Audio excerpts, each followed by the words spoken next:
Hey everyone, it's Steve. Doing a video since it's been a while. Trying out my new camera on my iPhone 12 Pro Max, see how this works out. And I was going to go ahead and deal with the topic of the Turbografx 16 and Turbografx 16 Mini, right? So, reason why is because this is a lot of people don't know what a Turbografx is. I know a lot of my friends and family probably don't because I never grew up with it. I don't know anybody else who grew up with it. I don't know anybody who really owned one. Never remember seeing one on a store shelf in either a Funkoland or a Best Buy or anything like that in the 1990s. So, figure this is kind of fun little thing to go over. All right, so basically, this is the Turbografx 16 Mini, right?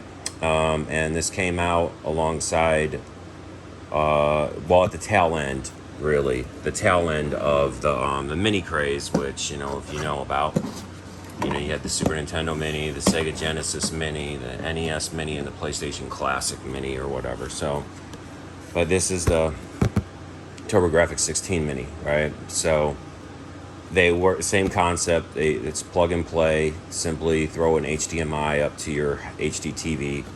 It's, I think it runs at like 720p, which is usually good enough for most people's TVs. And then, it's powered via micro USB.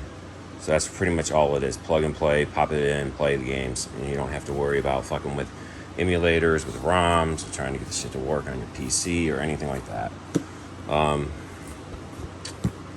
And the games that they've got on here are split into two different sections. So you have like the Turbografx 16 games that we got back in the 1990s, and there's 25 of those. And then on the side over here you have the PC Engine games, and that's the Japanese games, and there's 32 Japanese titles. And these are the CD-ROM titles. So the difference is that these games up here, they came in like what they call hue cards or something like that. I think that is the name of it. And they were just basically like little cartridges. Basically, you would pop in, just like, think like the NES, except far smaller format and form factor. But these are the games we got. These are the games that they got in Japan. And if you look close, you can kind of see where it shows that the featured games are in Japanese, right?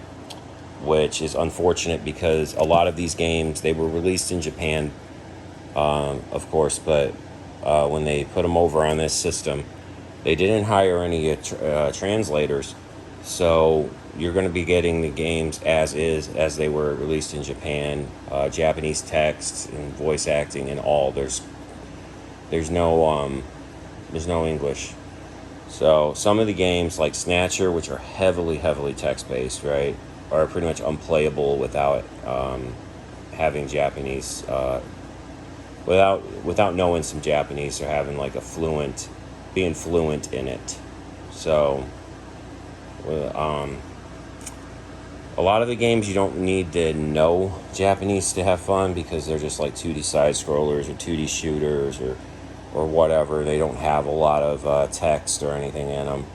You just pick them up and play and just ignore all the gibberish, because there's not a lot of it.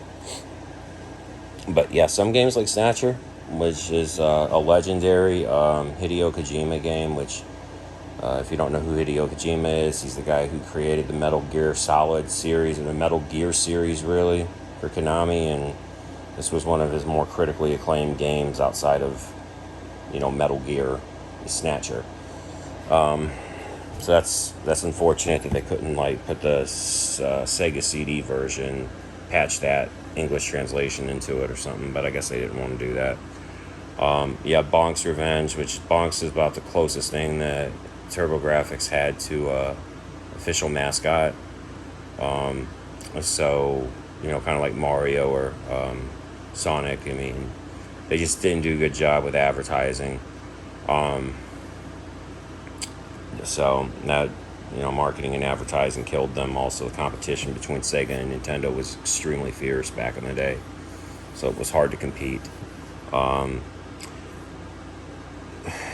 the games that I know are good on here, because, like I said, I didn't grow up with the system.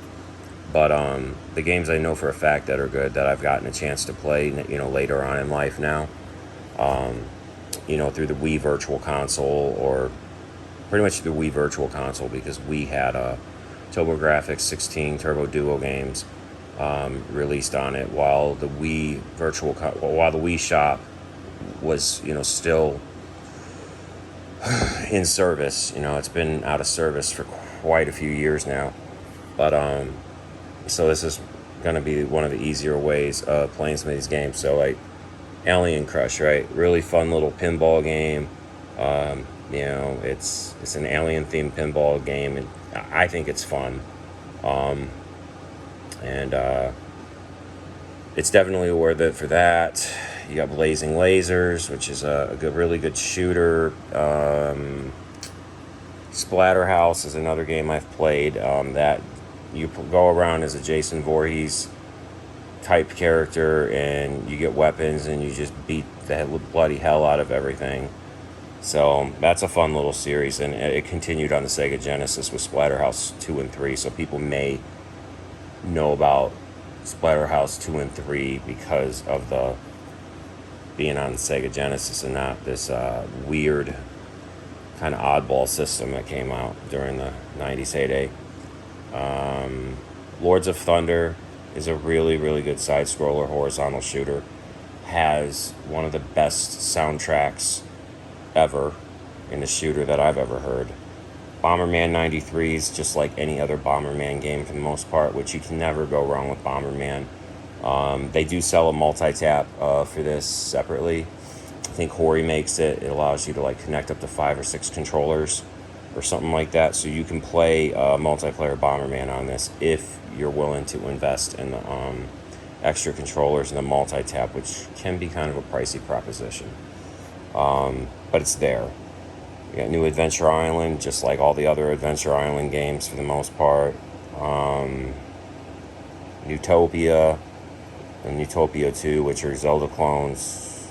Airzonk's really fun too. I think so anyway. I mean, it's not the best shooter on the system, but it's a fun little fucking shooter. And then you have Paracel Stars, which is kind of, I think, like a Bubble Bobble type game. But if you're going to ask me what games are absolutely worth having on here, I haven't really played a lot of the the PC Engine games, or whatever you call it. But if you're going to ask me, it's really just worth it just for this game right here. And this is Kumajo Dracula X Chi no Rondo, which translates to, I guess, Demon Castle Dracula X Rondo of Blood.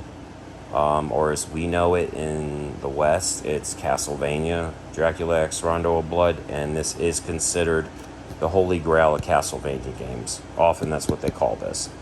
And what's interesting about the Castlevania game that's on this is that it was locked over in Japan until 2005. I think it released in like 94. I want to say 94 it released, or 93. It released somewhere in there.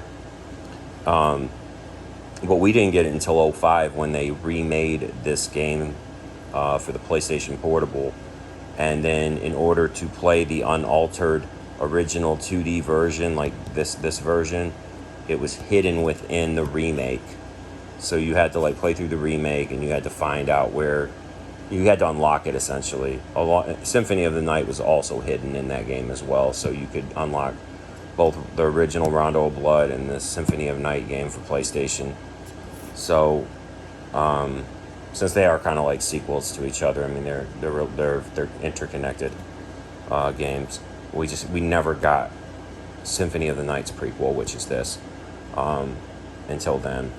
And then later on the Wii Virtual Console, we got, I think in 08, we got this, or some shit like that. So it took some time for that to come out, but this is still the easiest way to play it, really, is because you don't have to, pull out an old Wii or your Wii U and try to hook it all up, and you can just throw this shit up on your TV really easy. It's really just seriously plug and play, no hassle type of thing. And the emulation on it is stellar, right? I mean, this was done by M2, which they did the Sega Genesis Mini. They've also done a lot of compilations for Sega. And they're known to be the go-to people if you want emulation done right. You want it to be as accurate as physically possible, to where it's indistinguishable from the cartridge or the CD. And they've poured a lot of love into this. So if you ask me, this is the reason to buy the system. This is the standout game on the whole fucking system. I mean, some people will have different opinions. That's cool. I don't fucking care. That's my opinion. I'm a huge Castlevania fan. And if you like Castlevania, you owe it to yourself to play this fucking version of it, because it's easily, it's easily the best old school Castlevania game, pre-Symphony of the Night style game out there. Anyway, let's get on to the system, right? So over here I've got it already hooked up because I've been trying to film this video and it keeps getting fucked up. So I finally said fuck it and unraveled it all and unboxed it all myself and set it up. So this right here is your Turbografx Mini, right? Not really much of a mini system if you ask me. It's pretty large. But to give you kind of like a comparison, here's a Super Nintendo Mini, and that's what it looks like on there. And you probably even fit like the NES Mini on here, right? Yeah, you can fit the two mini systems on this shit side by side from Nintendo. And so, I mean, it's kind of like a downscaled version of it. Obviously, it does not take any physical media. It's purely digital, with the 57 included games. I don't know about how, if you can hack this or not. I would imagine you could probably fucking hack it, because I hacked the PlayStation Classic, and that was easy enough. I know for a fact that the NES Mini and Super Nintendo Mini, if you have the desire to, which I really don't, you can hack the hell out of those. I never saw the point in it because those systems were done pretty well. The only one that really is hack worthy because it's so shitty is the PlayStation Mini, PS1 Mini. But this, I probably won't have any desire to try to fucking hack it or anything. I don't really get into the whole emulation stuff too much unless I'm sitting there trying to fix something that's broken like the PlayStation Mini.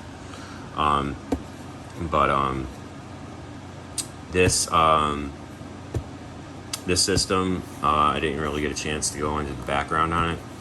Sorry about that. I'm doing this sort of just on the fly, and I just woke up not long ago, so it's not helping anything. It's like 6:30 in the fucking morning. So, Turbografx, right? A lot of people don't know what that is, and it's a system that was actually released in 1988, 1989, but it competed directly with Nintendo and Sega for market share, and it really had no chance in fucking hell of competing with those two. At the time, Sega and Nintendo, they were kicking ass and taking names. They had 98% or some crazy amount of the game market share.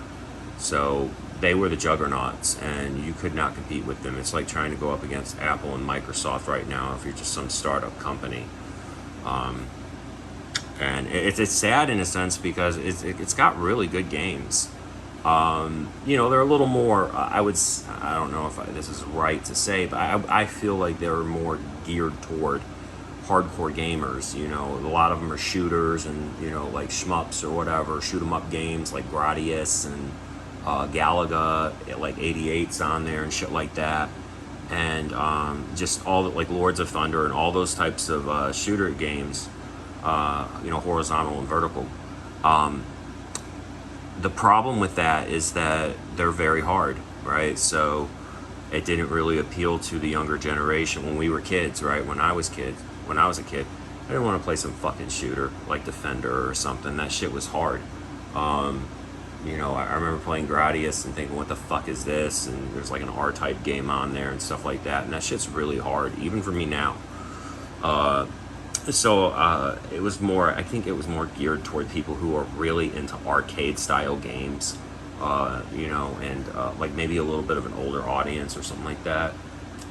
But it it didn't have the games, it didn't have the marketing, it didn't have anything like a Sonic or a Mario or a Zelda or a Metroid or something along those lines to get people really excited about this.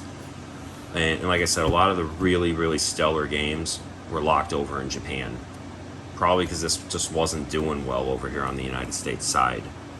So they probably didn't see why it was worth to, why it would be worth translating the games and putting them over here in the United States. You know, like Castlevania Rondo of Blood. Shit.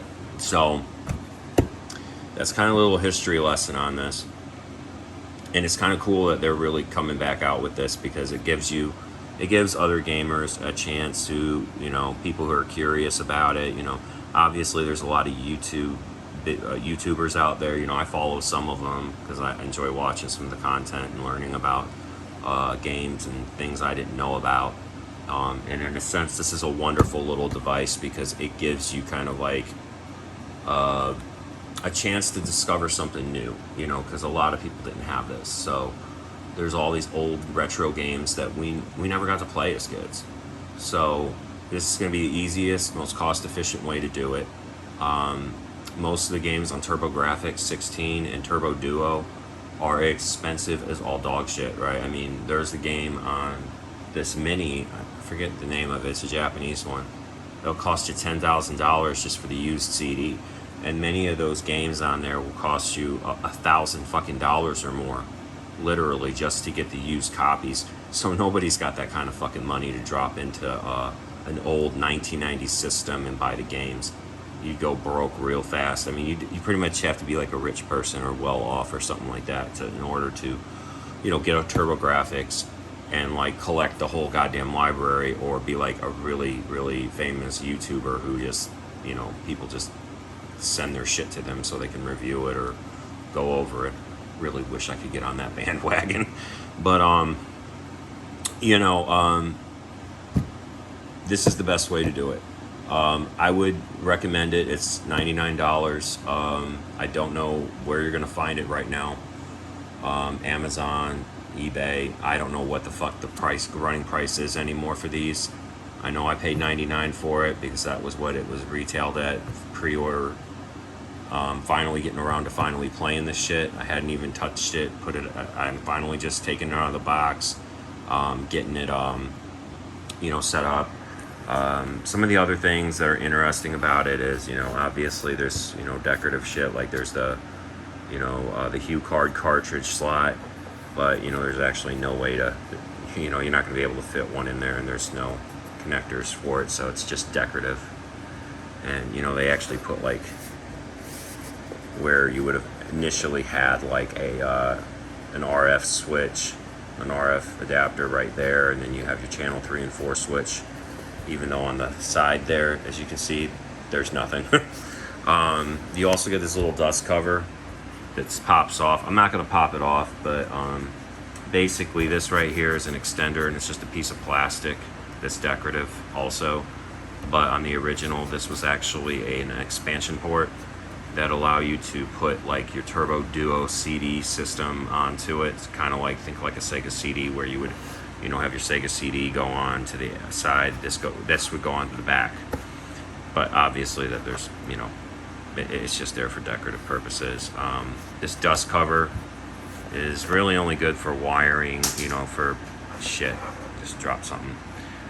Putting the, you know, routing the wires out of it. So like you got your HDMI cable, and you've got your micro USB, and you know, you can either put this into a wall adapter. This does not come with a wall adapter, so that's something to know.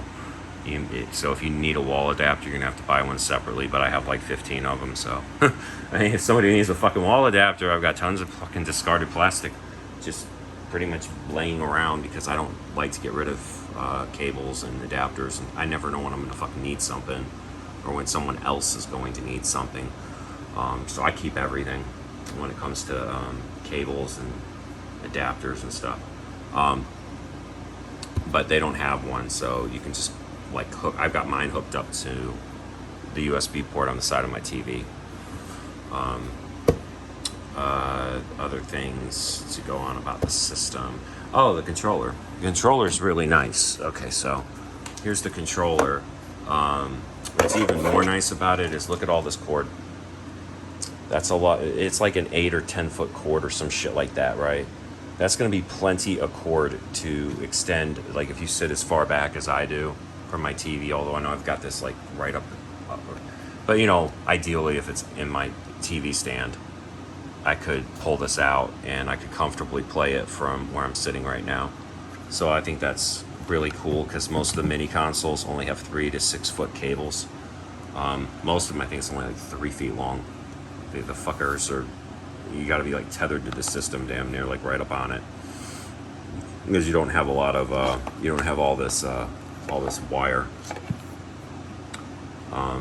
I think there are also wireless options like through 8BitDo and some other companies. I don't know how well those work, but if you're like, oh, I would really like a wireless one, you can buy those separately online. I know 8BitDo does one. And I know they make pretty quality, good third-party wireless controllers for like the mini systems and other game systems, but don't take my word for how good that's going to be. This one is fun and it feels good, right? So this is you got a good D-pad on here, and it's got like a nice little click to it. You've got your select button. You got this button, instead of having a start button, you have this thing called a run button, kind of like what you would have on a PC, where it would be like, you know, press run or press enter or whatever. Same concept though, kind of. And you got your action buttons, which are labeled 1 and 2, kind of like A and B on an NES controller. And you have these turbo switches, which are really cool. And you've got you got a couple different settings, so you know you can turn it off, or you can push it up 1 and then just hold the button down for rapid fire, or you can pop it up even more intense, make it more intense, and really go rapid fire with it. Same goes with this one.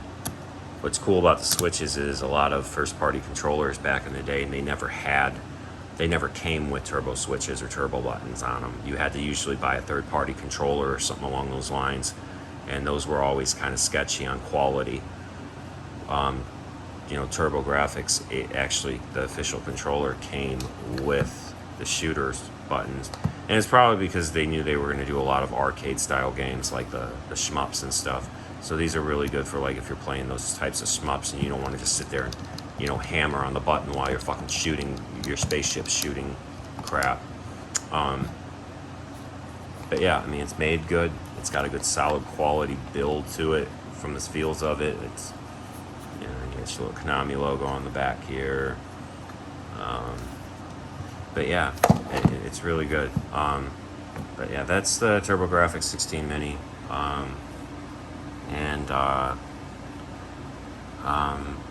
We're gonna probably play some games soon. I'm probably go over this, make a YouTube video or something next. But I've rambled on long enough, so laters.